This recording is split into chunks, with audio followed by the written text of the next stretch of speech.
मेधा जी नमस्कार। नमस्कार।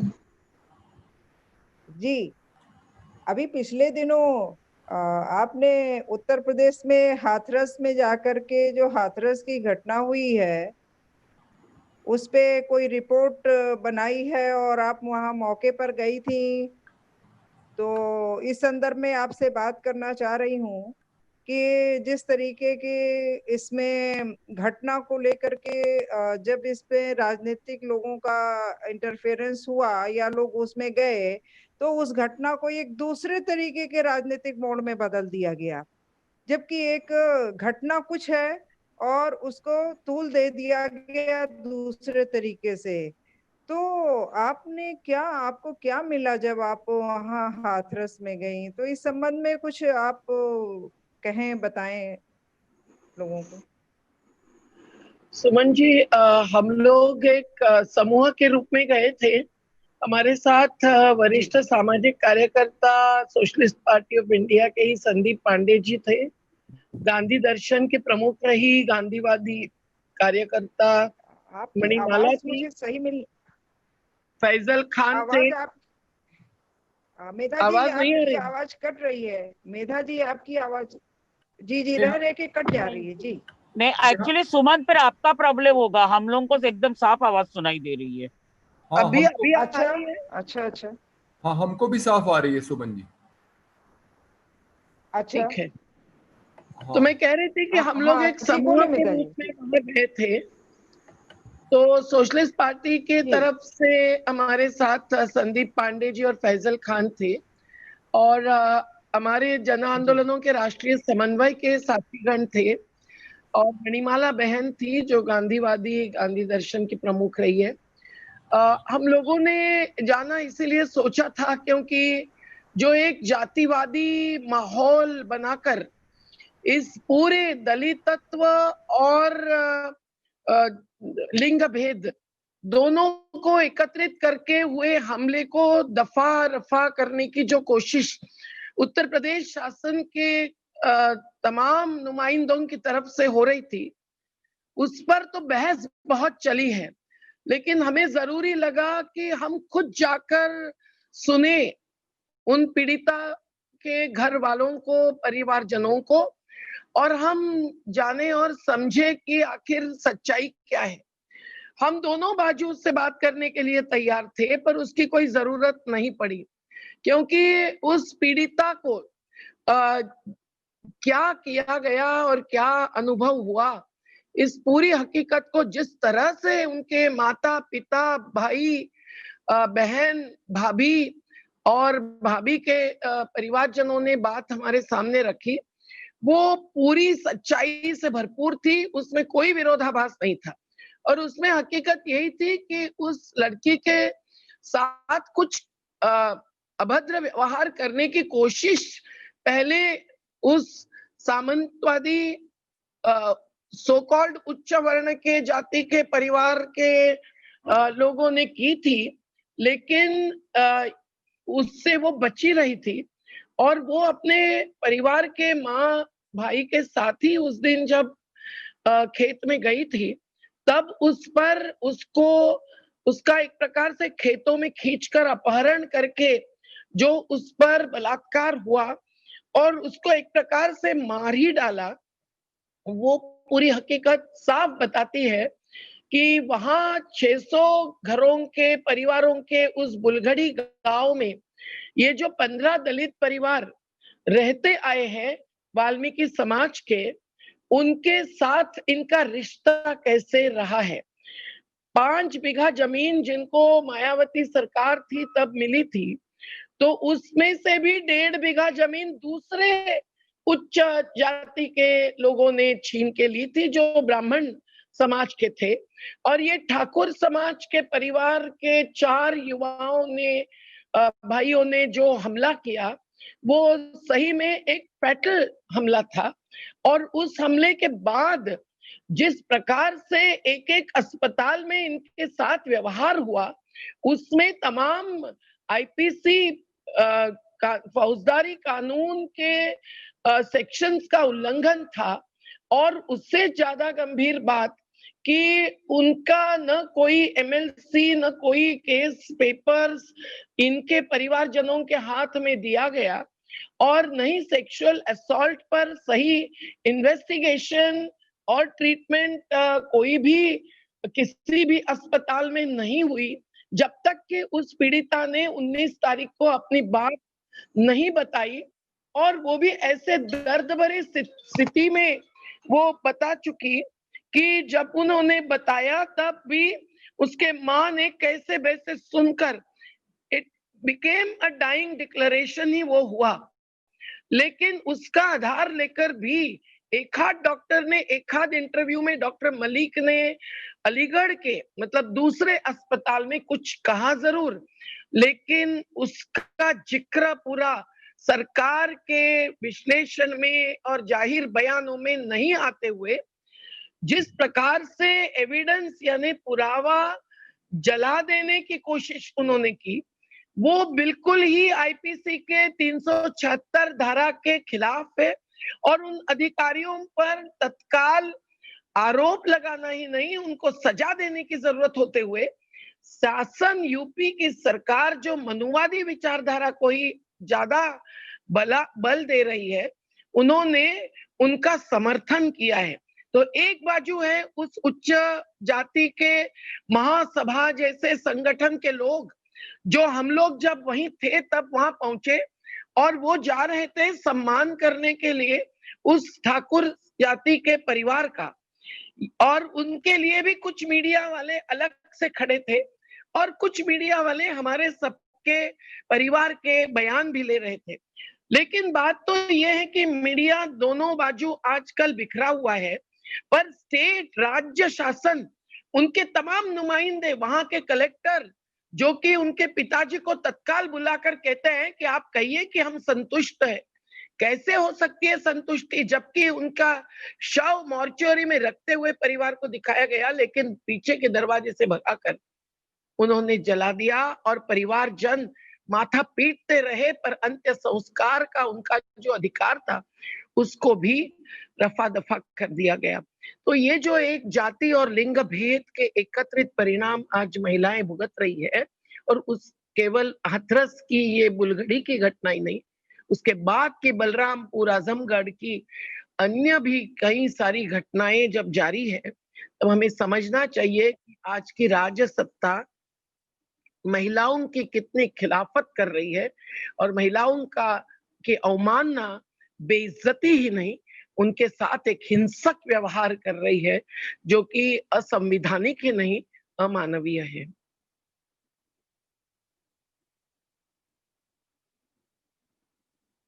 सुमन जी, शायद लंबा जवाब हुआ। नहीं, उनका कनेक्शन हमें लग रहा है थोड़ा दिक्कत है। हाँ सुमन जी, आपका माइक बंद है, माइक ऑन कीजिए।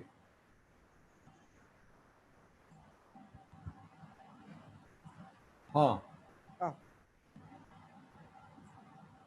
मेधा जी, हेलो हेलो, बोलिए। हाँ मेधा जी बोलिए जी, बोलिए। ये इस तरीके की जो घटना हुई, ये इस तरीके की घटना जो हाथरस में हुई है, ये प्रदेश के कई हिस्सों में एक जैसे लग रहा है कि एक कोई सेट पैटर्न सा बन गया है कि ये दलित लड़कियों के साथ घटनाएं हो रही हैं, यद्यपि और भी लड़कियों के साथ, बच्चियों के साथ, एक नाबालिग बच्चियों के साथ जो घटनाएं हो रही हैं, इसको आप एक सामाजिक कार्यकर्ता होने के नाते किस संदर्भ में देख रहे हैं कि इन घटनाओं का कोई राजनीतिक कारण भी है या सामाजिक और आपराधिक कारण है? आज देखिए कि जो हिंदुत्ववादी विचार फैलाने की कोशिश राजनेता कर रहे हैं, उन राजनेताओं के लिए अपनी वोट बैंक ही सबसे महत्व की है, नहीं नागरिकत्व, नहीं मानवीयता। और इस वोट बैंक में उनको लगता है कि अलग अलग सो कॉल्ड उच्च माने गए जाति समुदायों को उनको एक प्रकार का बलशाली बनाना है, और उसके सामने जो कि दलित पीड़ित शोषित है उनको दबाकर ही उनका बलशाली होना संभव है। ऐसा नहीं कि ये अभी ही हो रहा है, क्योंकि 14 सितंबर को ये घटना हुई, 29 सितंबर को ये घटना हुई, और 14 साल पहले बराबर इसी दिन महाराष्ट्र में खैरलांजी गांव में, विदर्भ के क्षेत्र में जो घटना हुई थी, उसमें माँ और 2 बेटियां मारी गई थी। उस घटना के साथ भी इसका थोड़ा संबंध जोड़ना बहुत जरूरी है। आज तक उनको न्याय नहीं मिला है, और अकेले पिताजी जो बच्चे थे उस परिवार के, वो इस दौरान चले गए हैं।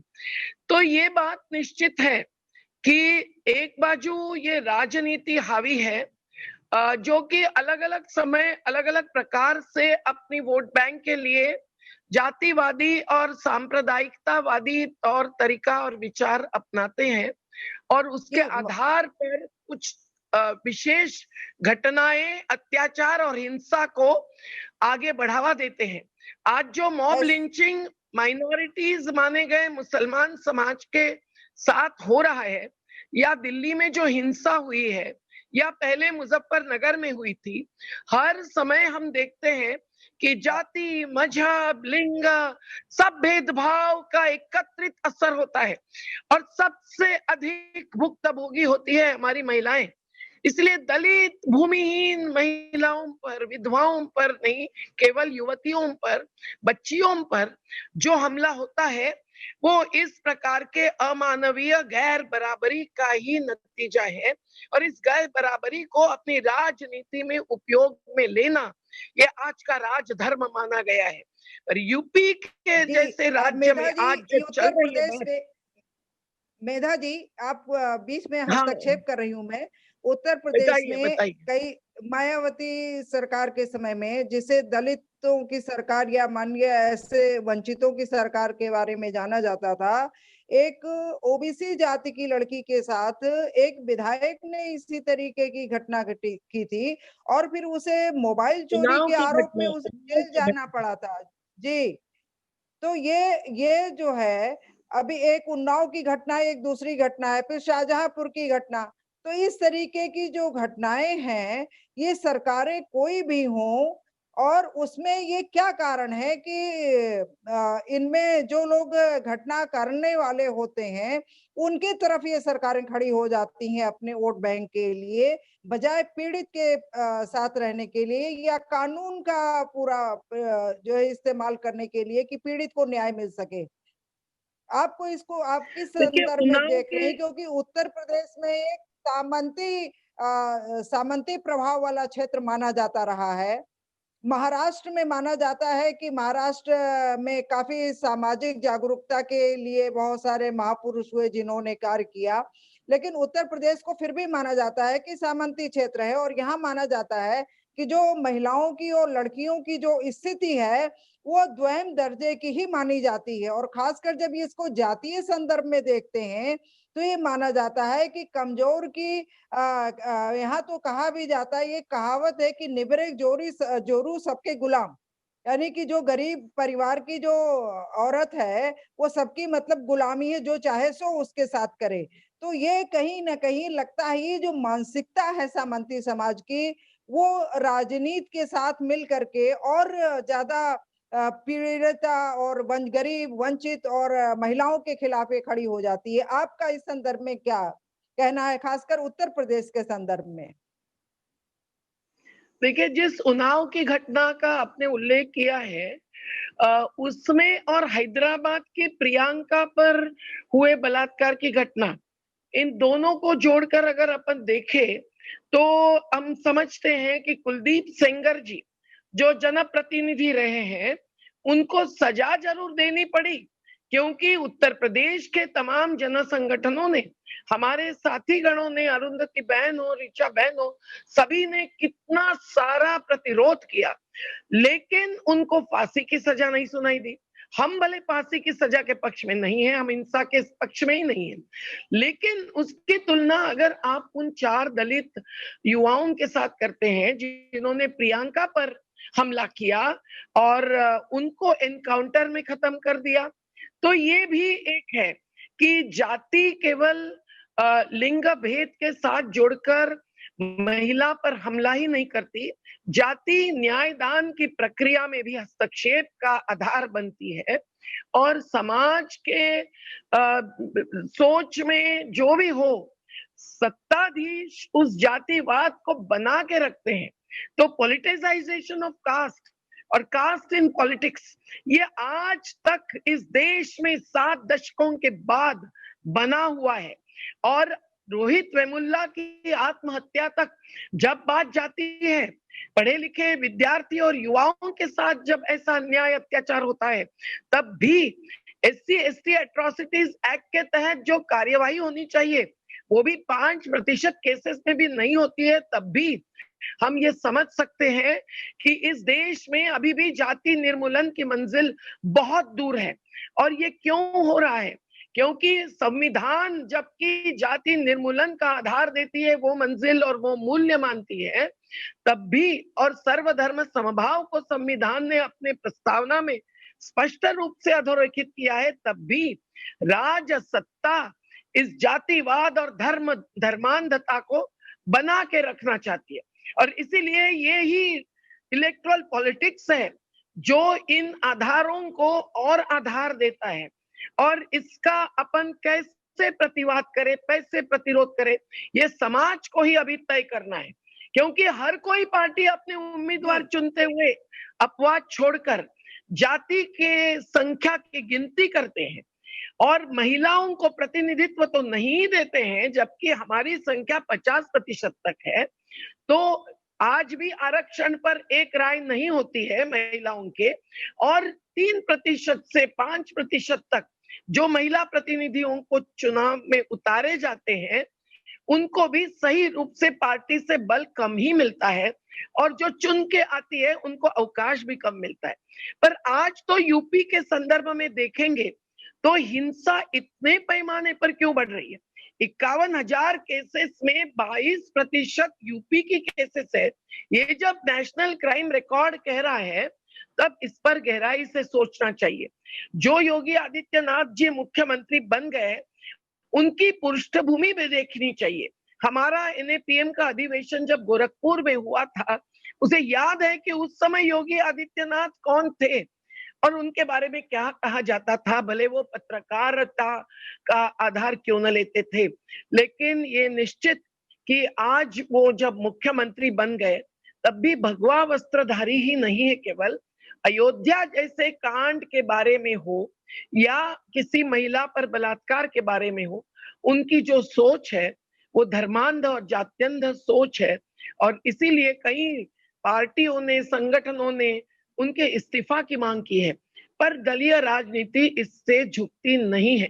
दलीय राजनीति को झुकने के लिए यूपी में जो जनसंगठनों ने अब रास्ते पर आकर हाथरस जैसी घटना और सभी घटनाओं में महिला शक्ति की साथ दी है, दलित शक्ति की साथ दी है, वही सबसे अहम बात है। क्योंकि समाज में जो मूल्यहीनता छा रही है, वो भी एक हिंसा का आधार बन रही है, और हिंसा का प्रतिरोध हम अहिंसा से ही कर सकते हैं। ये हमको स्पष्ट करना चाहिए।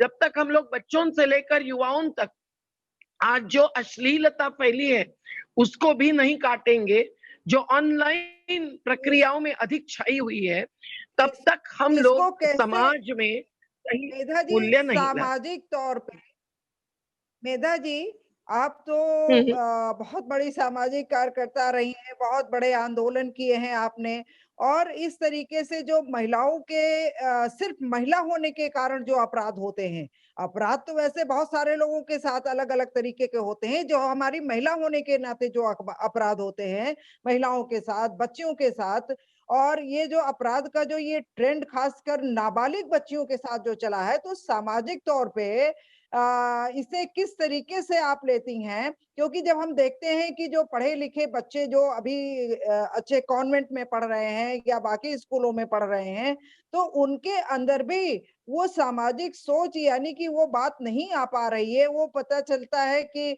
वो बॉयज लॉकर और गर्ल्स लॉकर और इस तरीके की जो अश्लीलता जो सोशल मीडिया के माध्यम से और इस तरीके से आती है, तो तो इसको हम कैसे जो युवा पीढ़ी है या जो बच्चे हैं उनके बीच में हम कैसे बीज रोपें, क्योंकि महिलाओं को ट्रेनिंग देनी, हमेशा महिलाओं को ट्रेनिंग देने की बात की जाती है, लेकिन पुरुषों को जो एक मर्दवादी सोच है वो सामंती सोच के साथ जुड़ करके कितना भयावह घटनाएं करती है, इसको हम कैसे सामाजिक तौर पे कैसे निपटेंगे?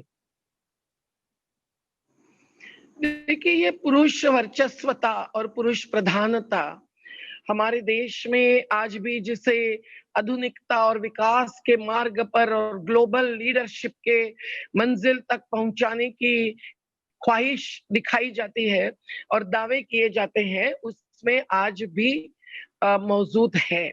इस बात को कोई नकार नहीं सकता। और स्त्री पुरुष भेदभाव में स्त्री का दुय्यम माना जाना, एक बाजू देवी या दूसरे बाजू दासी कहा जाना, ये सब हमारे परंपरागत अनुभवों के साथ हम लोग साबित कर सकते हैं। लेकिन उसको छाटने के लिए बाबा साहब का संदेश ही महत्व का है। दो दलितों के लिए अगर है तो वो दलित स्त्री के लिए सबसे अधिक महत्वपूर्ण है, और वो संदेश है सीखो, संगठित हो और संघर्ष करो का। हम शिक्षा को ले जाना चाहते हैं, इसीलिए उन वंचित पीड़ितों तक जो शिक्षा ऐसे समता और न्याय के मूल्य पर आधारित हो। अब जो राजनीति इस शिक्षा नीति को बदलकर उसको भी अन्य मूल्यों की तरफ, उनके दृष्टि से जो नजरिया सही है उसके तरफ ले जाना चाहते हैं, उसमें तो मनुवादी सोच ही अधिक दे रहे। अब ऑनलाइन शिक्षा केंद्रीकरण के साथ साथ कंपनीकरण शिक्षा के क्षेत्र में घुसा रही है, तो वो कंपनियां एक बाजू गुलाम बना देगी और वो कंपनियां अपने हिस्से पे अपनी शिक्षा में, अपनी शिक्षा पद्धति में कहीं भी संवैधानिक या मानवीय मूल्य या अधिकारों को अधोरेखित नहीं करेगी। ये साफ बात है। इसलिए तो हमारे नर्मदा घाटी के आदिवासी क्षेत्र में हमने हमारी जीवन चालाएं शुरू कर दी है।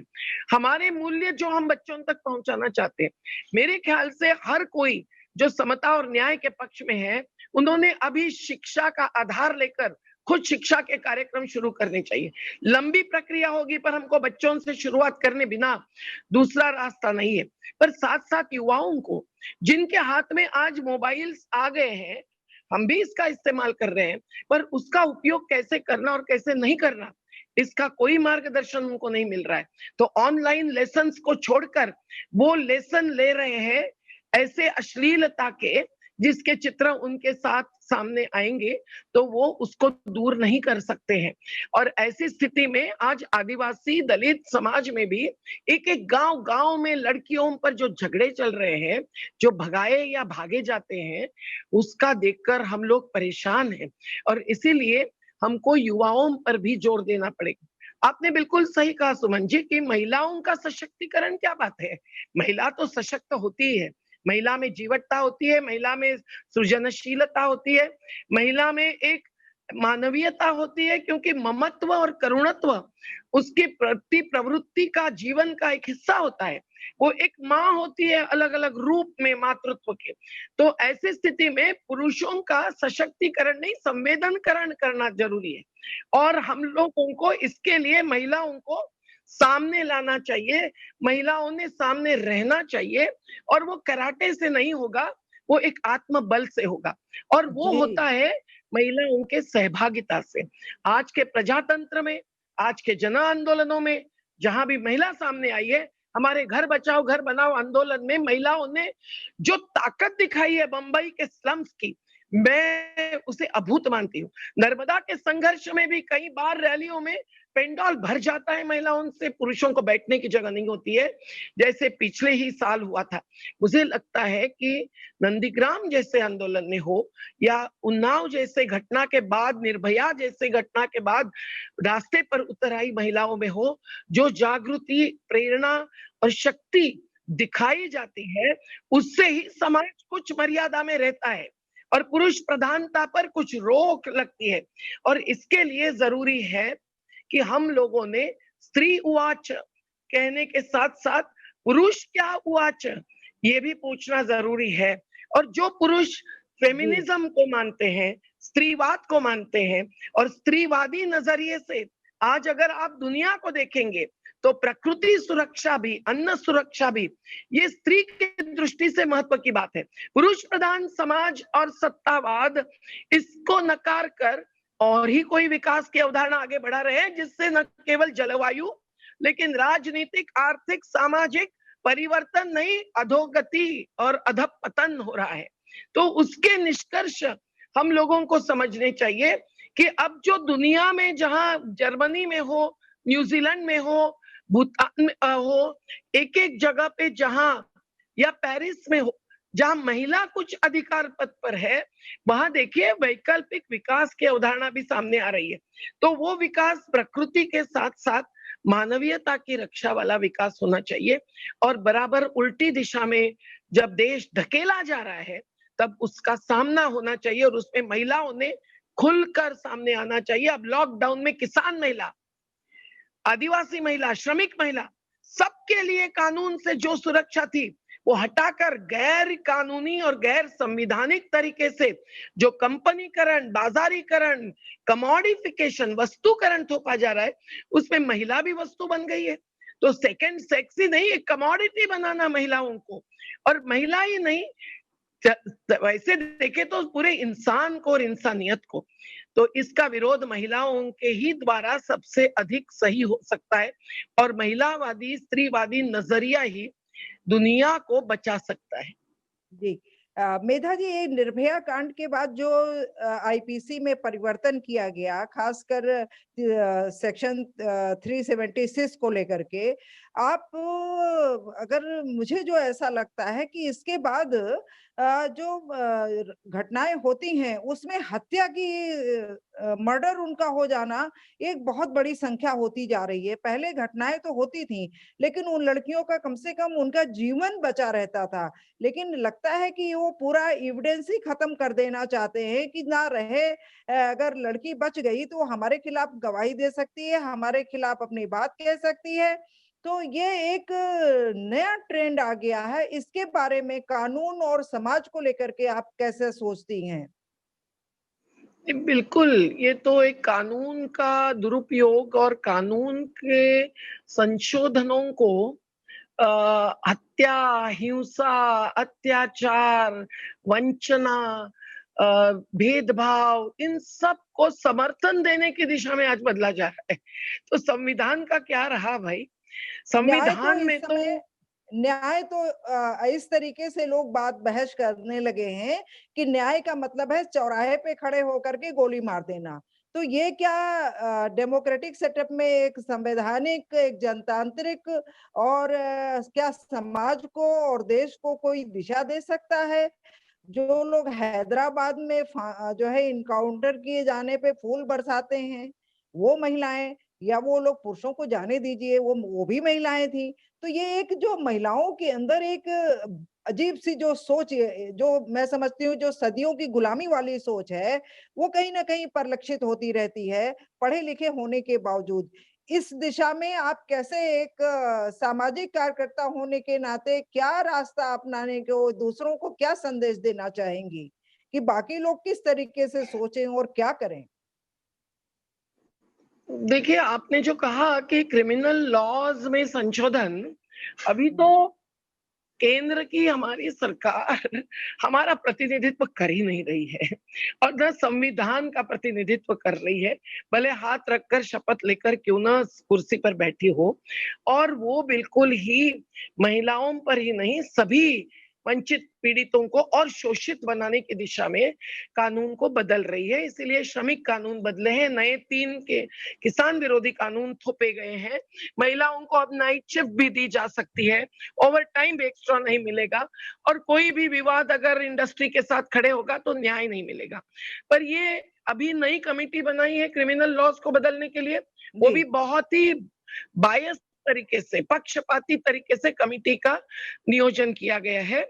इसका हम विरोध करते हैं, और लेकिन वो जल्दी से इसकी दखल नहीं ले रहे हैं। तो एक बाजू कानूनी न्याय है, दूसरी बाजू मानवीय न्याय है। और इन दोनों के लिए हम लोग जाते हैं, दस्तक लगाते हैं कोर्ट के दरवाजे पर। हम आज भी लगाते हैं क्योंकि आज भी हम लोग न्यायपालिका को नकार नहीं रहे हैं, लेकिन न्यायपालिका ही अंतिम स्तंभ है जनतंत्र का, और वहां हमको और कुछ नहीं मिलेगा, न्याय मिलेगा, ये मानना अब संभव नहीं रहा है। प्रशांत भूषण जी के केस में जो अलग अलग जजेस ने कहा है उसको ही अब पढ़ेंगे, सुनेंगे, तो हमें मालूम पड़ा है कि न्यायपालिका की आज की स्थिति या हालत क्या है। और इसीलिए आज न्यायपालिका को भी ये बताना जरूरी है, चेतावनी देना जरूरी है कि आपके कंधों पर इतनी बड़ी जिम्मेदारी जबकि डाली गई है, तब आप अगर फैसले तो सुनाएंगे लेकिन न्याय नहीं देंगे, तो हम लोग जनता की अदालत में ही न्याय पा सकेंगे। और इसके लिए जनता फिर अगर प्रतिरोध करेगी, रास्ते पर आएगी, तो आप भी उनको रोक नहीं सकेंगे। देखिए, हर महिला ने एक प्रकार से शाहीन बनना चाहिए। शाहीन यानी वो आसमान में घूमती हुई घार, हिंदी में घारी बोलते हैं कि क्या, वो ऐसी पंछी। और वो शाहीनें छाई हुई थी आसमान में जब शाहीन बाग लगी थी, और हम पहुंच रहे थे वहां। क्यों नहीं पहुंचेंगे? क्योंकि अगर एक ऐसे समाज की महिला जो अपना घूंघट बुर्खा हटाकर रास्ते पर आकर एक सही राष्ट्रीय मुद्दे पर अगर अपनी शक्ति दिखाती है, अपनी विचारों की ताकत भी दिखाती है, वो बिल्किस दीदी के तक जाकर, तो निश्चित रूप से वो हमारे देश के लिए, हम महिलाओं के लिए एक अभिमान की बात थी। और इसीलिए ऐसी ही शाहीनें आज अलग अलग मुद्दों पर, नागरिकता के ही नहीं, नागरिक अधिकार के, मानव अधिकार के, गैर बराबरी के, खिलाफत के, और सर्वधर्म समभाव और जाति निर्मूलन के, हम लोगों ने ये मुद्दे लेकर भी महिलाओं ने उतरना चाहिए। साथ साथ अन्न सुरक्षा, आजीविका सुरक्षा, सब कुछ नकारा गया है। महिलाओं में डोमेस्टिक सर्वेंट्स, महिलाओं में हॉकर्स, महिलाओं में महिला किसान। आज लॉकडाउन में सबसे बड़ा हमला महिलाओं की आजीविका पर है। अगर बैंक भी बंद हो रही है कंपनीकरण, निजीकरण के तहत, बीएसएनएल जैसे पब्लिक सेक्टर यूनिट्स बंद हो गए हैं, तो फिर निश्चित रूप से वहां से छटनी पहली होने वाली है महिलाओं की। तो हर प्रकार से महिला ये क्यूम्युलेटिव इनइक्विटी जिसको हम कहेंगे, वो सहन करती है, और इसीलिए उन पर हमला करना लगता है सहज है, पर हमें दिखाना चाहिए कि ये ज्यादा लंबा नहीं चलेगा। और इसके लिए हम महिलाओं ने, जैसे अभी महिला संगठनों ने 500 से अधिक एकत्रित होकर, अगर अब हम उठे नहीं तो ये सवाल समाज के सामने खड़ा किया और खुद के भी चुनौती ले ली, वैसे ही चुनौती स्वीकार करके चुनौती देना भी करना चाहिए।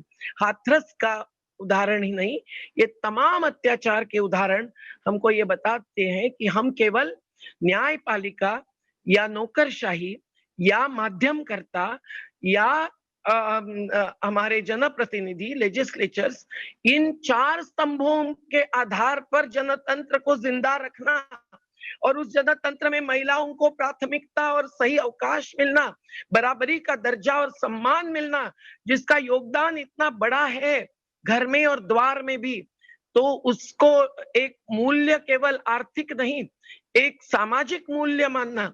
लेकिन ये इन स्तंभों से नहीं होता है। ये जब नजर आता है बार बार एक एक घटना से, तब हम लोगों को जनता ही जनतंत्र का सबसे पहला स्तंभ है ये कहकर आगे बढ़ना चाहिए, और उसी स्तंभ को धीमक न लगे ये देखना चाहिए। वो चाहते हैं विभाजन, ताकि कोई संघर्ष न हो, ताकि कोई संगठित शक्ति न हो। वो लिंग भेद, वो वर्ग भेद, वो जाति भेद, वो धर्म भेद के आधार पर हमें विभाजित रखना चाहते हैं। और हम चाहते हैं कि इन सभी भेदभाव के पार जाकर हम लोग एक सशक्त जन आंदोलनों का समन्वय बना के रखें, जिसकी पूरी कोशिश चल रही है। आज पूरे देश में 26 नवंबर संविधान दिवस पर हर श्रमिक, हर किसान, हर नागरिक, हर महिला, आदिवासी, दलित, अल्पसंख्यक, किसी भी वर्गीकरण के तहत अलग न मानते हुए हम लोगों को रास्ते पर उतर आकर कहीं से भी हमारे विचारों को अधोरेखित करना चाहिए, समाज को जगाना चाहिए, सरकार को चुनौती देनी चाहिए। जी, संविधान में तो गैर बराबरी को खत्म किया गया, लेकिन जब हम जमीन पे देखते हैं तो बहुत सारे मसलों में अभी उत्तर प्रदेश में जो भी राजस्व संहिता बनी, पहले यूपीजेडए था, उसमें भी जो कृषि भूमि है उसमें भी महिलाओं को बराबरी का अधिकार नहीं है। अभी सुप्रीम कोर्ट ने जो ऑर्डर किया कि नहीं पैतृक संपत्ति में महिलाओं के अधिकार की बात, वो यूपीजेडए में जब हम जाते हैं तो वहां पर उसके लिए कोई अधिकार नहीं मिल पाता है। तो ऐसी स्थिति में जो आपने भी कहा कि हाथरस में जो पट्टे की जमीन है और जो थोड़ी जमीन है, तो जो भी जमीन होती है, हम महिला किसान की बात करते हैं, लेकिन महिला के नाम कोई खेत नहीं होता, उसके नाम कृषि भूमि नहीं होती है, वो उसमें काम करती है। तो जब तक कि वो बराबरी के धन धरती में, जब तक कि उसका बराबरी का अधिकार नहीं होगा, तब तक कि वो आगे निर्णय करने के बारे में और अपने खिलाफ जो अन्याय हो रहा है उसमें कहीं ना कहीं वो कमजोर हो जाती है, क्योंकि उस छत किसी दूसरे की होती है और धरती किसी दूसरे की। तो बिल्कुल सही है। श्रमिकों के योगदान में महिला श्रमिकों का योगदान एक प्रकार से नकारा जाता है, उसका सही मूल्य नहीं लगता है। मनरेगा रोजगार गारंटी के कार्य में भी जगह जगह हम देखते हैं कि महिलाओं को कम वेतन दिया जाता है। और अब तो वेतन संबंधी कई कानून, 44 कानून जब खत्म हुए, वो खत्म कर रहे हैं। कॉन्ट्रैक्ट लेबर एक्ट हो, फैक्ट्रीज की डेफिनेशन बदली है, minimum wages act, payment of wages act, सब जब खत्म हो रहे हैं तो अनऑर्गेनाइज सेक्टर वर्कर्स एक्ट भी खत्म हो रहा है, खत्म हो गया है एक प्रकार से। 4 कोड्स आ गए 44 कानून के बदले। तो फिर महिलाओं को आर्थिक बराबरी का दर्जा देना, आपने बिल्कुल सही कहा, जो एक सुलझाव है गैर बराबरी दूर करने का, उसके खिलाफ कानून ही बना रहे हैं। तो फिर क्या कहें, ये समाज का प्रतिनिधित्व नहीं करते हैं, संविधान का प्रतिनिधित्व नहीं करते हैं, यही कहना चाहिए। उल्टे वो समाज को महिला विरोधी, श्रमिक विरोधी बनाने जा रहे हैं, किसान विरोधी बनाने जा रहे हैं। तो ये बिल्कुल सही बात है। महाराष्ट्र जैसे राज्यों में जहां घर या अधिकार या घर के संपत्ति पर, मकान पर महिला और पुरुष घर के दोनों का नाम होना चाहिए और बराबरी का होना चाहिए, ये बात है, उसका भी पूरा अमल करने के लिए लड़ना पड़ता है, उसके बिना नहीं होता है। कहीं भी एक्सीडेंट क्लेम का कॉम्पेंसेशन कहीं महिला के हाथ में देने की बात होती है, लेकिन उसके अलावा जो जिसका योगदान में बड़ा अंश होता है, उसका संपत्ति में 1 या 2% ही हिस्सा होता है और इनकम, आय में भी 10% से ज्यादा हिस्सा नहीं होता है। इससे हम समझ सकते हैं कि ये गैर बराबरी कितनी अंदर घुसी हुई है। इसलिए जीडीपी कितना है, प्लस है या माइनस है, -23 है या 32 है परसेंट, ये पूछा जाता है। पर ये जो इंडिकेटर्स है समाज के समता और न्याय के अवलंबन के, वो निकष कहीं नहीं लागू होते हैं। जबकि हम देश कितना विकसित है, कितना आधुनिक है, कितना मानवीय है, ये ह्यूमन इंडेक्स और अन्य चीजों से देखते हैं, तब इसका जिक्र नहीं होता है। और इसको जब तक समाज और हमारे धुरीण नहीं मानेंगे सही निकष समाज के तोलमाल के लिए, तब तक हमारा संतुलन ऐसा ही बिगड़ा रहेगा। इसलिए हम लोगों को इस पर भी प्रबोधन करना चाहिए, गली गली में पहुंचना चाहिए और आंदोलनकारी ताकतों से ही, मीडिया से नहीं केवल, प्रचार प्रसार अधिक होता है।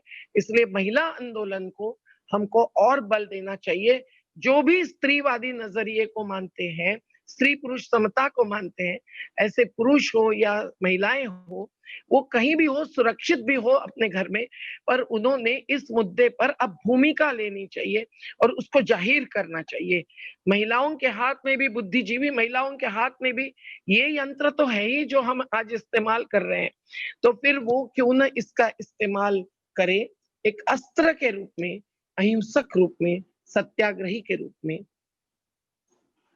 जी, जैसे गवर्नमेंट सारी गवर्नमेंट स्टेट की हो या सेंटर की हो, वो सारा एक शब्द नया जो गढ़ा गया है विकास। और ये विकास की बात जो है कि ये घटनाएं इसलिए हो रही है कि ये घटनाएं बताई जा रही हैं, बढ़ाई जा रही हैं, विकास में बाधा पैदा करने वाले लोग हैं। तो ये विकास है क्या चीज? विकास क्या इंसानियत से परे कोई चीज है? ये क्या चीज है विकास? जिस विकास के लिए हर नेता और हर जो है राजनेता और सरकार बोलती रहती है, तो आप उस विकास को किस संदर्भ में देखती हैं? क्योंकि आपने तो बहुत बड़ा आंदोलन किया है विकास का। किस तरीके से विकास को आपने देखा है, किस तरीके से लोग विस्थापित हुए हैं उस विकास के कारण। तो ये विकास का जो भाषण है हर जगह, जो महिलाओं को बड़ा वो भी आकर्षित कर देता है कि ठीक है ये चीज हो रही है, तो जो एक मध्य वर्गीय महिला है वो फिर ये भूल जाती है कि वो महिला है, उसके मुद्दे ये ऊपर के तौर पे जो राजनीति में जो लुभावने नारे हैं वो शायद अलग हैं, और जो उसके उसका मुद्दा है वो अलग है। तो ये विकास के तले जो चीजें छिपा दी जाती हैं या उसको छिपाने की कोशिश की जाती है, उसके बारे में थोड़ा आपसे सुनना चाहेंगे। जैसे धरती के नीचे का खनिज निकाल कर जी। हम लोग पूरा जलवायु परिवर्तन कर रहे हैं, वैसे विकास के नाम पर जो गाड़ी गई बातें हैं, उनको उठाकर हम लोगों को एक परिवर्तन लाने का अब समय आया ही है। क्योंकि एक विषाणु नहीं, कई सारे प्राकृतिक आघात और कई सारे संकट झेल रहे हैं पूरी दुनिया और भारत भी। तूफान ओखी का हो या महाराष्ट्र के निसर्ग का हो या और अम्फान का बंगाल का हो, ये जो आ रहा है वो सब विकास के ही द्वारा लाया गया विनाश है। अब विकास कौन नहीं चाहता, पर विकास विकास की संकल्पनाएं अलग अलग है। और आज जो हमारे देश में नहीं, कई सारे राष्ट्रों में जो राजनेता है वो विकास को अपना राजनीतिक मंत्र बना चुके हैं। और उनका जो विकास का तंत्र है वो प्रकृति के गाड़े जाकर ही महल बनाने का है। और इसमें वो स्त्रीवादी नजरिए से जो समता और न्याय हासिल होना जरूरी होता है विकास के तहत, उसको तो गाड़ दे रहे हैं और उसको नजरअंदाज कर रहे हैं। वो चाहते हैं कि मानव का प्रकृति पर आक्रमण यही विकास रहेगा।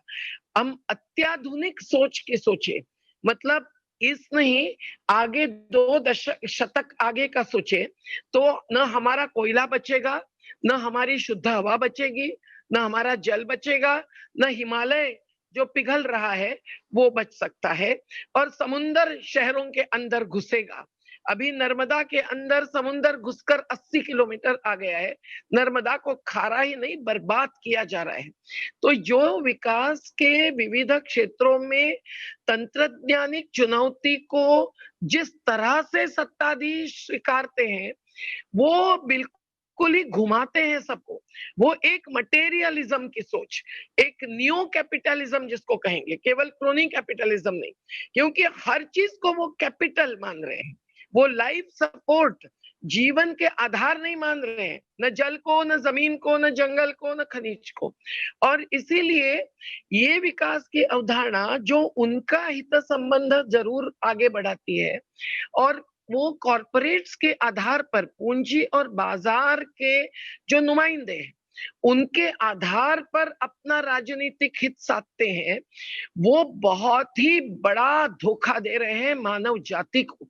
1500 वैज्ञानिक जब कह रहे हैं, तब महिलाएं तो समझ ही सकती है कि इस दुनिया को बचना ही नहीं है, तो अपने बच्चों को प्यार से खिलाना, कुपोषण से बचाना भी उनके लिए संभव नहीं हो रहा है। और माँ तो इसके लिए ही आक्रोशित है। और इसीलिए धरती माँ हो, पृथ्वी माँ हो, नदी माता हो, हर देखिए प्राकृतिक संसाधन को माता के रूप में समाज मानता आया है। इसमें कुछ परंपरा होगी, कुछ रिचुअल्स होंगे, लेकिन केवल वो नहीं है। कहीं ना कहीं पूज्यनीय मानते हैं प्रकृति को, तब जाकर उस प्रकृति की रक्षा करने की मनुष्य की इच्छा शक्ति होती है। पर राजनीतिक इच्छा शक्ति का अभाव है। इसलिए हम जो विकास चाहते हैं वो निरंतरता के आधार पर और न्याय के आधार पर चाहते हैं, सस्टेनेबिलिटी एंड जस्टिस। अब ये दोनों शब्द हर वर्ल्ड बैंक के भी रिपोर्ट में आपको मिलेंगे, हमारे पंचवार्षिक योजनाओं की प्रस्तावना में मिलेंगे, लेकिन इसका कहीं भी अर्थ हमारे विकास नियोजन में प्रतिबिंबित नहीं हो रहा है। ये 41 कोल ब्लॉक्स जब दे देते हैं पेरिस के, कोपेनहेगन के, कानकोण के क्लाइमेट चेंज के खिलाफ क्लाइमेट एक्शन प्लान्स पर और समिट्स में निकले हुए एग्रीमेंट्स पर हमारे बड़े बड़े नेता प्रधानमंत्री तक के साइन करके हस्ताक्षर करके लौटने के बाद तो समझ लीजिए कि सब धोखाधड़ी है। और इसके साथ उनको लगता है कि वही पैसा वो चुनाव में अमल करेंगे। अगर बिहार में 75,000 टीवी किसी राजनेता ने लगाए तो किसके दम पर लगाए भाई? उन्होंने ही उनको पैसा दिया होगा जिनके पैसे की गिनती नहीं होती है। वो एनजीओस को पकड़ते हैं और भले चौकसी करें, अगर अवैध नहीं है तो उनको आग्रह करें और अधिकार दे दे, लेकिन हम सत्याग्रह जारी रखेंगे। लेकिन राजनीति में तो इस प्रकार के धन के लुटेरे अपने हित संबंधों को उसी के आधार पर आगे बढ़ाते हैं। इसलिए दो चुनावों के बीच वो विकास के नाम पर कानून में बदलाव लाते हैं, नियम बदलते हैं, पर्यावरणीय नियमों को हटा देते हैं, मंजूरी की जरूरत नहीं मानते हैं। ये सभी चीजें अभी अभी जो EIA 2020 आया है, इस सब चीजों का असर महिलाओं पर भी सबसे अधिक होता है। विस्थापन का सबसे अधिक असर महिलाओं पर होता है। अरुंधति बहन और कई सारे स्त्रीवादी कार्यकर्ताओं ने नर्मदा के घाटी में आकर इस पर बहुत ही अच्छी बहस और रिपोर्ट निकाली थी, मुझे याद है। जगह जगह इसीलिए महिलाएं ही विकास से विस्थापन के खिलाफ ज्यादा संख्या में और ज्यादा ताकत से खड़ी हो सकती है, होती है और होनी चाहिए, और उसी से विकास की अवधारणा बदलेगी। अंजेला मर्केल देखिए, जर्मनी के लीडर, थोड़ी अलग बोल रही है। वो जेसिंडा न्यूजीलैंड की थोड़ी अलग बोल रही है।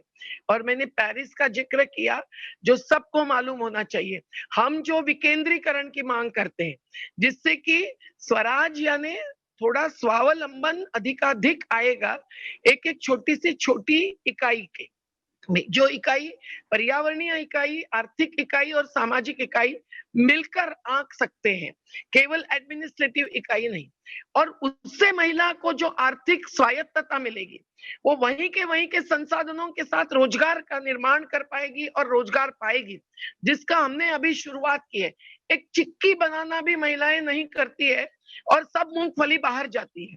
सीताफल का पल्प लगाना नहीं करती है, आंवला से आवल कांडी नहीं बनाती है। तो फिर अनाज को ग्रेन बैंक्स में सुरक्षित रखकर अपनी अन्न सुरक्षा हासिल करना ये भी नहीं होता है। तो इसीलिए बहुत जरूरी है कि महिलाओं ने भी इस प्रकार के वैकल्पिक विकास के नजरिए को ही नहीं, कृति कार्यक्रमों को आगे बढ़ाना चाहिए। सरकार नहीं बढ़ा रही है।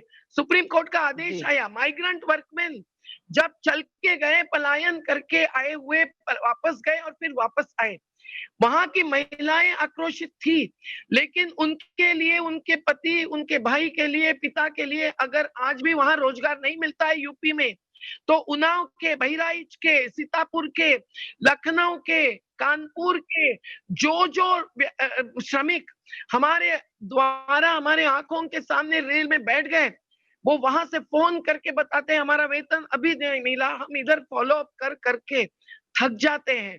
पर व्यवस्था न श्रमिकों के पक्ष में है, न श्रमिकों के परिवार में महिलाओं के पक्ष में है। और इसीलिए ये गलत विकास की अवधारणा महिलाओं को सब प्रकार से वंचित करती है अपने परिवारजनों के साथ जीने का। मेधा जी एक सवाल और आपसे थोड़ा जानना चाहती हूँ मैं कि ये महिला थाने, महिला डेस्क, जो महिला सुरक्षा के लिए इनकी परिकल्पनाएं और इनकी तैनाती की जाती है, तो ये महिलाओं को सुरक्षा देने में, महिलाओं को न्याय दिलाने में और महिलाओं के साथ जब कोई घटना घटती है तो उसमें कितना उनको न्याय दिलाने में आगे काम कर पाती हैं ये संस्थाएं? जिनको सरकार महिला सुरक्षा के नाम पर तैनात करती है, महिला डेस्क, हेल्प डेस्क और महिला थाने बनाती है कि हर जिले में महिला थाने होंगे, इनका आपका क्या देखिए, अनुभव है? हर संस्था जो व्यवस्था का हिस्सा होती है, उस पर व्यवस्था के धुरीण हावी होते हैं। तो जो सोच सत्ताधीश की जहां होती है, वही उसमें प्रतिबिंबित होती है।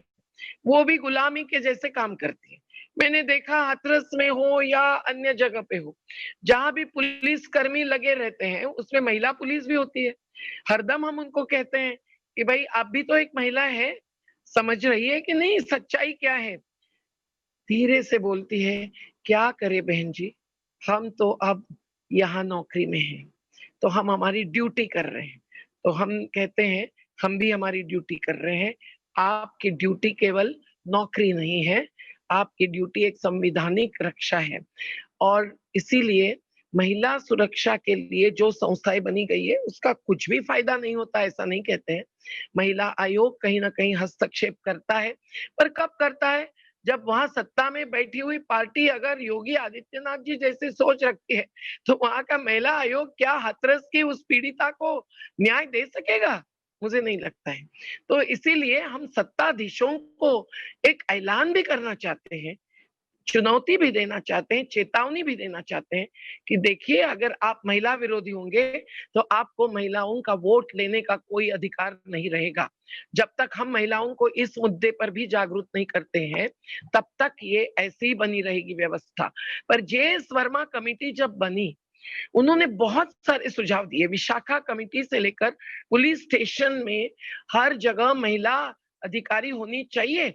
बलात्कारित पीड़िता के बयान लेने के लिए उनके एफआईआर दर्ज करने, पर हाथरस के एफआईआर जब कमजोर होते हैं और जब फॉरेंसिक लेबोरेटरी के रिपोर्ट्स जब गलत होते हैं और एक रिपोर्ट एक कहता है, दूसरा रिपोर्ट दूसरा कहता है, तब समझिए कि ये राजनीतिक हस्तक्षेप, जो राजनीति जातिवादी और सांप्रदायिक है, उसका हस्तक्षेप इसके मूलाधार में है।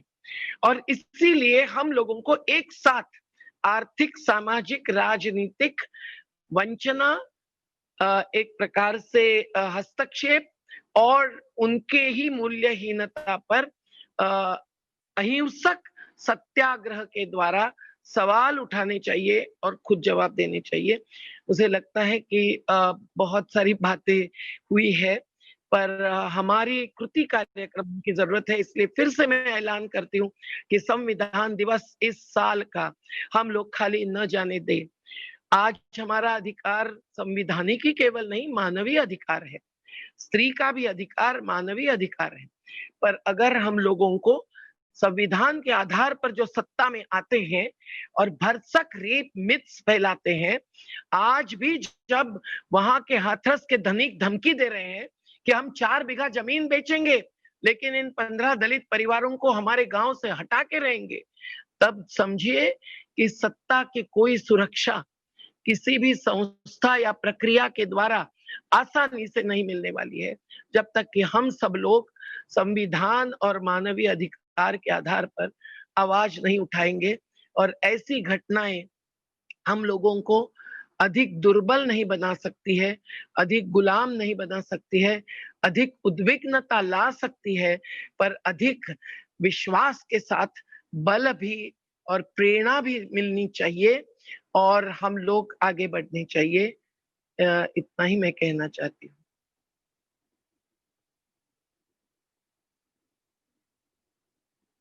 संदीप भाई। नहीं, मैं अगर इस पे क्योंकि इसमें बहुत सारे लोग जुड़े हुए हैं, अगर और कोई इसमें अपनी बात जोड़ना चाहे तो जोड़ दें। मैं सिर्फ ये बात रखूंगा कि जो सुमन जी ने कहा था कि भारतीय दंड संहिता में जो एक परिवर्तन हुआ है, उससे बलात्कार के बाद तो अब साक्ष्य को खत्म करने के लिए उस लड़की या महिला को जान से भी मार दिया जाएगा, जो अब हम देख रहे हैं जगह जगह हो रहा है। तो इसमें एक अब नया पहलू ये जुड़ रहा है हाथरस की घटना के बाद कि बलात्कारी नहीं मार रहे हैं, अब तो पुलिस उस लाश को जला भी दे रही है। और अभी दूसरी घटना हो गई है दिल्ली में, जहां बिहार की एक लड़की जिसने एक घर में काम शुरू किया था। 10 दिन के अंदर उस मालिक के ड्राइवर और बेटे ने बलात्कार किया और पुलिस ने लाश को जला दिया। तो ये तो और भी मामला खतरनाक होता जा रहा है। और कोई साथी अगर अपनी बात रखना चाहेंगे?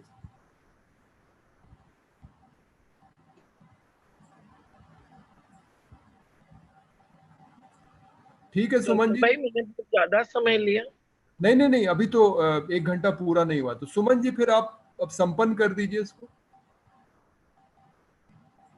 सुमन जी आपका माइक सवाल, माइक ऑफ है। हाँ कोई हाँ सवाल जी। भी करना चाहे तो कर सकते हैं। हाँ हाँ, हाँ मैंने देख लीजिए कोई इस जी, पे। और लोग जो सवाल करना चाहते हैं तो कर ले जी।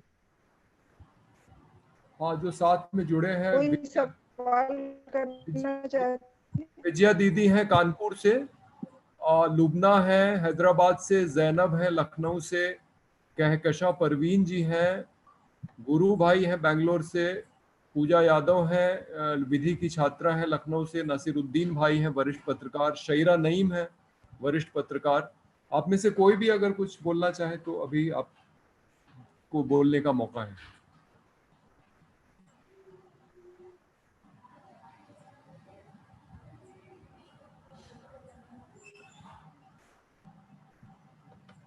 शईरा हम जी। तो बोलेंगे, कहना चाहिए। जी नहीं, शईरा जी का माइक ऑन हुआ है, ऐसा लग रहा है कुछ बोलना चाह रही है। शईरा जी आप कुछ बोलना चाह रही हैं? आपका माइक ऑन हुआ है। नहीं, वो माइक मैंने वो हो गया है, लेकिन हमें लगता है कि सारे मुद्दे बहुत मजबूती से मेधा जी ने रखे हैं और बहुत सारी चीजों को जोड़ते हुए बहुत अच्छे से रखा है। उसमें हमें और कुछ जोड़ने की जरूरत नहीं है। बस हमें संविधान दिवस याद रखना है और अपनी मतलब इसमें सहभागिता जो है किसी ना किसी तरीके से हम लोग सबको दिखानी चाहिए, ये मैं कहना चाहूँगी। हाँ ठीक है संदीप लुबना। जी। हाँ हाँ हाँ लुबना जी बताइए। हाँ, मेधा ताई बहुत खुशी हुई आपको देख के और आपको सुन के। मेरी मम्मी को भी मैं बुला के आपको बताई। हाँ, मम्मी को भी बताई मैं आपको अभी। तो मम्मी भी बहुत खुश हुए आपको देख के। हाँ, तो मैं बस यहाँ भी तेलंगाना में जो बहुत दर्दनाक 2 वाक़े हुए हैं। हैदराबाद में जो टीआरएस का लोकल यानी पुलिस स्टेशन में रिकॉर्डेड राउडी शीटर है, वो लोकल पार्टी का है, रिकॉर्डेड राउडी शीटर है। और जहां तक मुझे इस बहुत हैरान हुई थी कि पुलिस को ऐसी राउडी शीटर के ऊपर तो पूरी ताक होना चाहिए, कौन अंदर है कौन बाहर है। और वैसे घर में 2 अनाथ बच्चे जिसकी माँ नहीं है बल्कि बाप है, वो अनाथ बच्चियां उसके घर में 5 साल से थी। तो पुलिस की तो स्पेशल निगाह होनी चाहिए थी। और वैसे घर में उसकी जिंदगी से ही उसको निकाल दिया गया।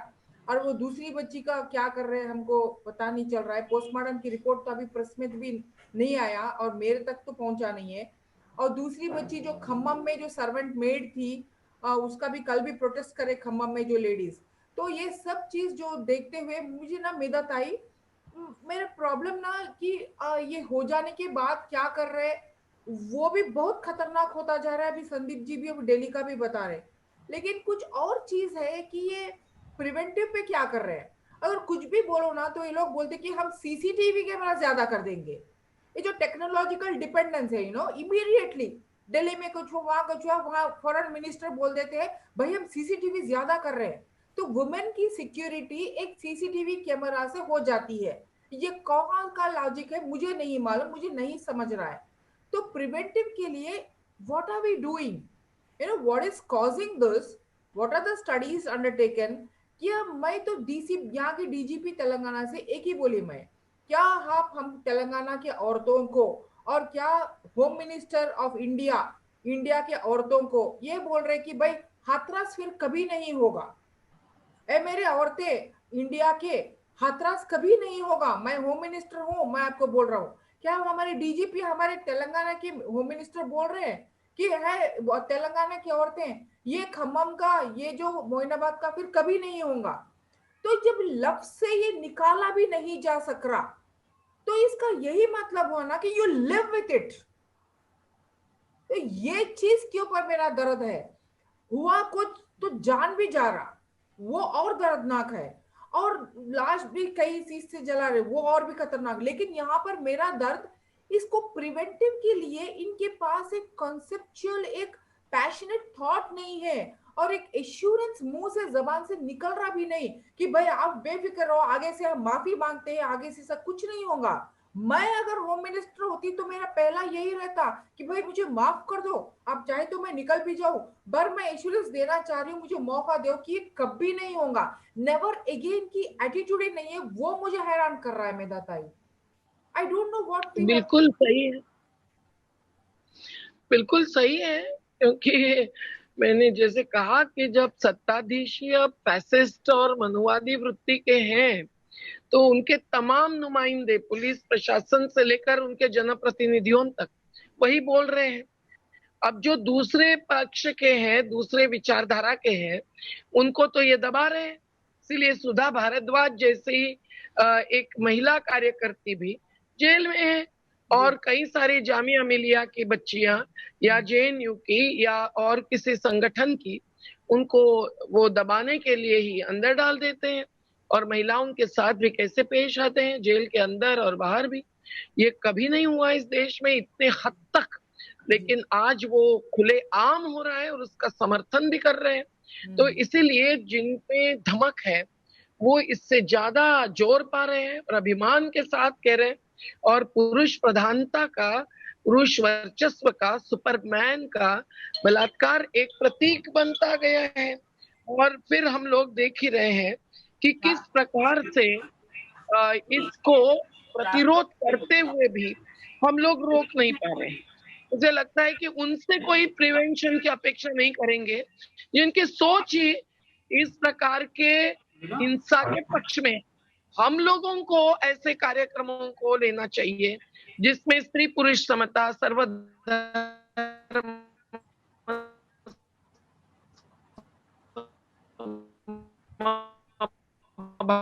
ज्यादा जोर से अगर कीर्तिमान जनशक्ति के आधार पर बनेंगे तो ही हो जाएगा। मुझे तो लगता है हम सब लोग बहुत कोशिश कर रहे हैं, बहुत कम पढ़ रहे हैं। हम शिक्षा भी अब वैकल्पिक शिक्षा शुरू करें, है ना। बाबा साहब ने जो शिक्षा कही थी वो आज की शिक्षा नीति वाली शिक्षा नहीं थी, जो कि स्किल्स देगी पर मूल्य नहीं देगी। तो हम चाहते हैं कि हर एक क्षेत्र में हमको विकल्प इस प्रकार के के आधार पर जो आगे बढ़ा सकेंगे ऐसे लाने ही प्रिवेंटिव मेजर्स के रूप में, प्रतिबंधक उपाय के रूप में देखना चाहिए।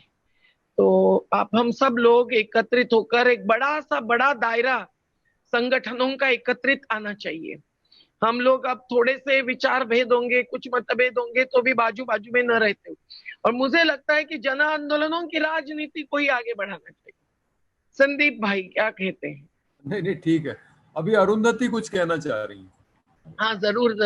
हाँ बोलो, तुम्हारा हाथ उठा था। अरे नहीं, मैं खाली मुझे एक लग रहा था हेलो कि प्रिवेंटिव के ऊपर जो लुबना ने कहा है, मुझे लगा कि प्रिवेंटिव के ऊपर इतना आसान नहीं है, पर उसका तरीका वही है कि ये देखिए पूरी लड़ाई सत्ता की है, और सत्ता मुझे खाली गद्दी की सत्ता की बात नहीं कर रही हूँ, वर्चस्व की सत्ता है।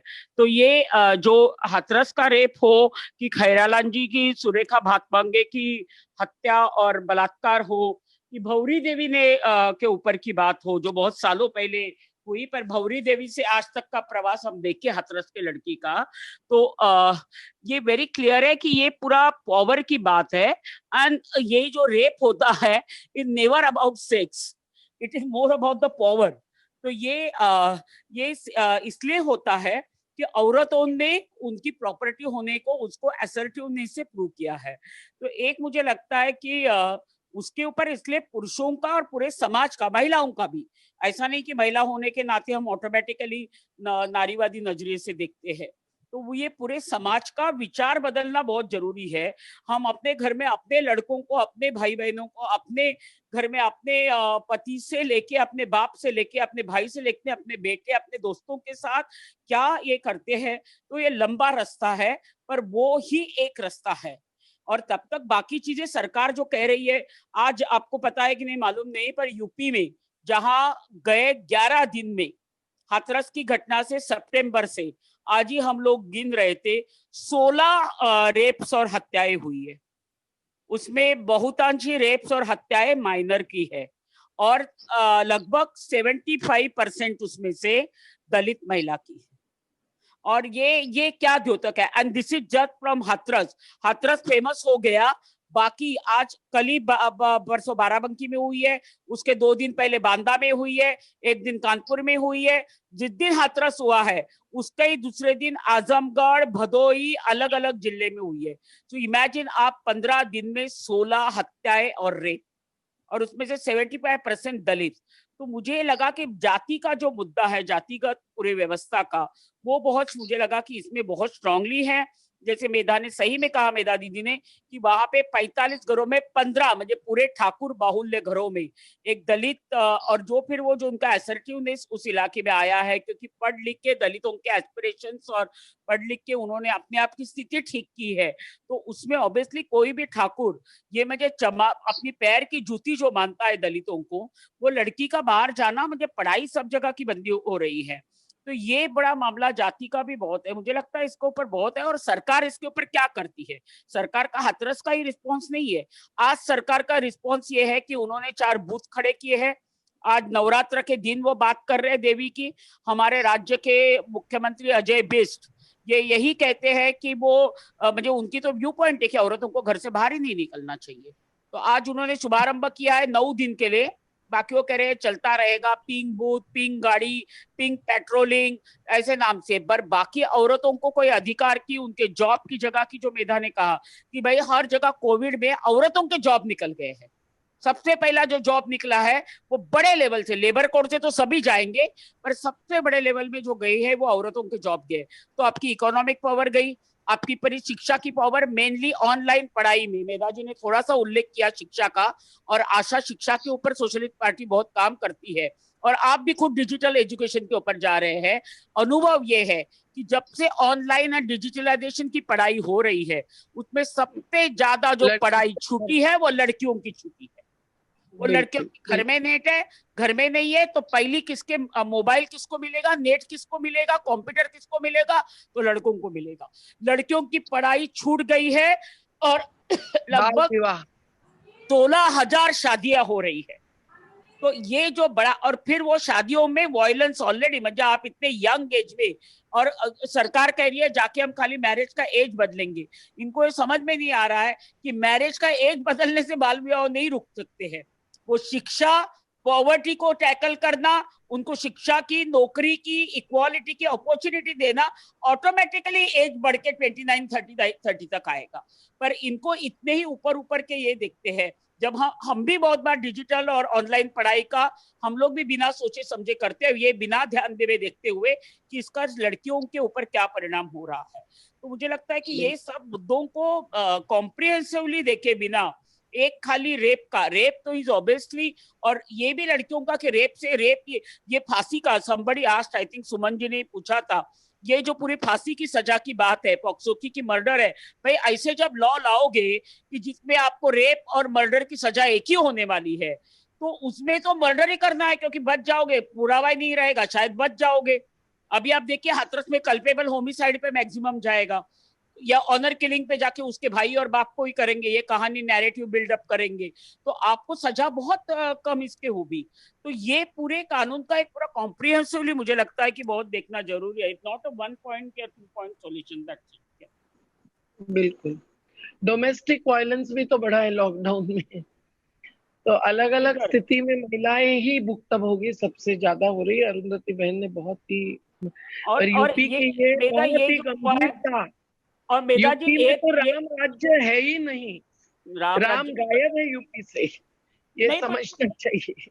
राम ने भी तो सीता के साथ पूरा न्याय नहीं किया था, लेकिन फिर भी राम राज्य में सीता ने तो राम राज्य को विरोध किया था। सीता ने तो अपने आप को अग्नि परीक्षा देके, सीता ने तो धरती माता में वो राम राज्य में रहने को ही मना किया था, जो राम राज्य में उसकी जगह नहीं थी। हमें कहा राम राज्य में। एग्जैक्टली। हाँ, विजया दीदी बोलना चाहती है कानपुर से। हाँ दीदी बोलिए। हाँ मेरा जी बहुत धन्यवाद, बहुत अच्छा लगा आपके ये सुनकर हमें। पर हमारा सिर्फ एक विनती है, आप लोग जैसे जैसे लोग सत्ता में आना चाहिए। हम लोग पीछे से आपको बैकअप कर सकते, पर आप लोगों को आगे बढ़कर आना चाहिए। नहीं तो हमें नहीं लगता है, जैसे आपने अभी उदाहरण बताया फ्रांस का और जर्मनी का, इस तरह के आप लोग आएंगे तब कुछ बदलाव के लिए हम लोग सोच सकते हैं। हम भी 40 साल से यहाँ मजदूर साथी के साथ ब्रिकल में काम करते हैं, पर बहुत ही पिछड़ा हुआ है ये उत्तर प्रदेश। बस इतने कहना चाहते हैं। धन्यवाद। ठीक है। सुमन जी, हमको लगता है कि अब 1 घंटा हो गया, इसलिए अब इसको संपन्न करना चाहिए। तो आप समापन कर दें सुमन जी। कल हम लोग हाथरस की रिपोर्ट जाहिर करेंगे, ये संदीप भाई जी हम जी। कहें सबको हाँ हाँ वो उसकी तरफ देखे, क्योंकि बहुत सारी फैक्ट्स उसमें जी आएगी और एनालिसिस भी। जी जी। तो 9 तारीख को जो हम सब लोग गए थे, वो रिपोर्ट लगभग अब अंतिम अवस्था में है। वो कल मुझे लगता है सार्वजनिक हो जाएगी। और दूसरा ये भी हमारे साथ जो अभी जुड़े हुए लोग बता दें कि कल हम लोग का दूसरा महत्वपूर्ण सेशन है भारत पाकिस्तान मैत्री और शांति का, जिसमें 2 पत्रकार दोनों तरफ से, जावेद नकवी साहब हिंदुस्तान की तरफ से और प्रोफेसर मेहंदी हसन पाकिस्तान की तरफ से रहेंगे। और विशेषकर युवाओं से अपील है कि वो इस कार्यक्रम में जुड़े। ठीक है सुमन जी, अब आप संपन्न कर सकती हैं।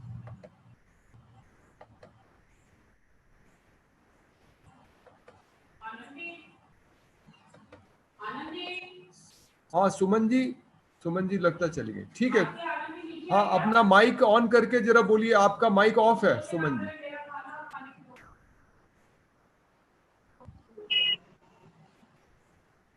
हाँ जी, हाथरस कांड और सामाजिक सुरक्षा को लेकर के और आंदोलन को लेकर के एक बृहद बहस की तरीके से ये बातचीत सभी लोगों के साथ हुई और मेधा जी ने इस पे बड़े अच्छे ढंग से सारे विषयों को रखा। संदीप जी ने इसे जो इनिशिएटिव लिया, ये एक अच्छा प्रयास था कि मेधा जी ने इन सब मुद्दों को लेकर के हम सभी लोगों को एक बार फिर से आंदोलन के लिए एक तरीके से प्रेरणा का काम किया है। और मैं समझती हूँ कि युवा पीढ़ी इस तरफ सोचेगी और महिलाओं के प्रति एक गैर बराबरी का जो दृष्टिकोण है वो समाप्त होगा और न्याय उनको मिल सकेगा और समाज में उनको बराबरी का हक मिल सकेगा। धन्यवाद। धन्यवाद आपको भी।